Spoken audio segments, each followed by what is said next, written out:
মা হলে বেলে বাচ্চাদের ভালোবাসার ভাগ হয়ে যায়। যত বড় হচ্ছে বাচ্চারা তত তাদের সুইটনেস বাড়তেছে। Please like and follow. Hello everyone, this is Fatema, welcome Fatema blogs. আজকে সকাল সকাল উঠে রেডি হয়ে যাচ্ছি। জায়ানকে স্কুলে অলরেডি পাঠিয়ে দিয়েছি। আমি সায়ান যারা সবাই রেডি হয়ে যাচ্ছি, গাড়ি আসলে আমরা বের হব। আমরা বের হয়ে যাব হলো বাচ্চাদের টিকা দিতে। তো এর মাঝখানে হলো যারাকে যতবারই চুল ঠিক করে, যারা শুধু চুল আনলে, তো সায়ানের চুলটা সুন্দর করে ঠিক করে দিলাম, করে তাদেরকে লিফটে নিয়ে যাচ্ছি আর বলছি যদি এই টিকা দেয় এই দুইটা যে কি কান্নাটা দিবে, এই কান্নাটা যে আমি কিভাবে ম্যানেজ করবো আল্লাহ জানে, আমার ভয় লাগতেছে। তো যাই হোক, ভাবতে ভাবতে আমি নিচে নেমে পড়লাম। তারপর হলো আমরা গাড়ির জন্য ওয়েট করতেছি। সো ড্রাইভার সাহেব আবার গাড়িটা ঘোরাচ্ছিল পার্কিং, আর বাচ্চারা যখনই গাড়ি দেখে মাথা খারাপ করে ফেলে গাড়িতে ওঠার জন্য। তারপর এই যে আমরা স্টার্ট করে দিলাম। তবে যারা সায়ান এত দুষ্টামি করতেছিল, সায়ান যারা আজকে টিকা নেই, যেহেতু আজকে সরকারি টিকা আছে, যেই টিকাটা দিতে হবে ওটা কিনে দিতে হবে। সো সেই জন্য আমরা এখন বাসায় ব্যাক করব।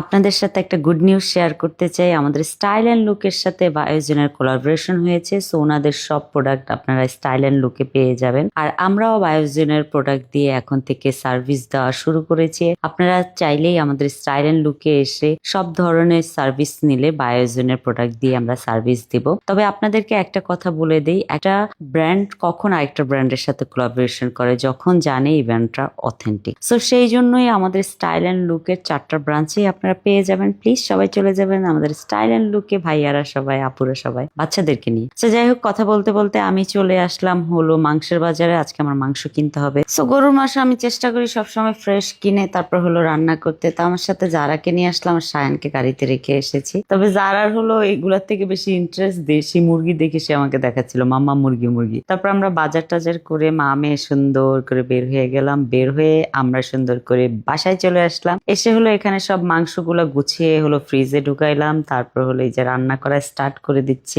রান্না অলরেডি আমার হাফ হয়ে গিয়েছে। আমি বাচ্চাদের সাথে দুষ্টামিও করি, এর মাঝখানে যে রান্নাও করি। অনেকে আবার বলতে পারেন বাচ্চাদের সাথে কেন দুষ্টামি করেন? কারণ বাচ্চাদের সাথে এখন যদি আমি দুষ্টামি না করি তাহলে বাচ্চারা না ওদের লাইফটা এনজয় করবে না। ওরা ওরা মনে করেন সারাদিন ঘুমসুম থাকবে, ওরা স্যাড থাকবে। তো সেই জন্য আমি বাচ্চাদেরকে সব কিছুতে টাইম দিতে চাই। যে দেখেন, যেমন আমি লাঞ্চ করতেছি, আমি জানি ওরা খাবে না, তারপর আমি ওদেরকে সাথে নিয়ে বসাই। খাবার দাবার ফিনিশ করে আমার হঠাৎ করে এত বেশি মন খারাপ হচ্ছিল, কোনো কারণ ছাড়াই অনেক সময় মন খারাপ হয়, কি জন্য হয় আল্লাহ জানে। তো আমি যখনই মন খারাপ করি, আমার ছেলে হঠাৎ করে এসে আমাকে এত আদর করছিল আর বলছিল প্লিজ মাম্মা স্যাড ফিল করো না। আমি বললাম হ্যাঁ স্যাড ফিল করবো না। তারপর হলো আমরা মা ছেলে মিলে চালতা খেলাম। চালতা হলো মরিচের গুঁড়া দিয়ে, আমার না খুবই পছন্দ, একদম লাল মরিচের গুঁড়া দিয়ে। আমি যখন একটু ডিপ্রেশন ফিল করি বা একটু স্যাড ফিল করি তখন আমি হলো অনেক বেশি মরিচের গুঁড়া খাই। তো তখন আমার একটু নিজেকে একটু ফ্রেশ মনে হয়, ঝালের কারণে মনে হয়। তারপরে এই যে জায়ান দুষ্টামি করছে সায়ানের সাথে। সায়ান একটু ঘুমাইছিল,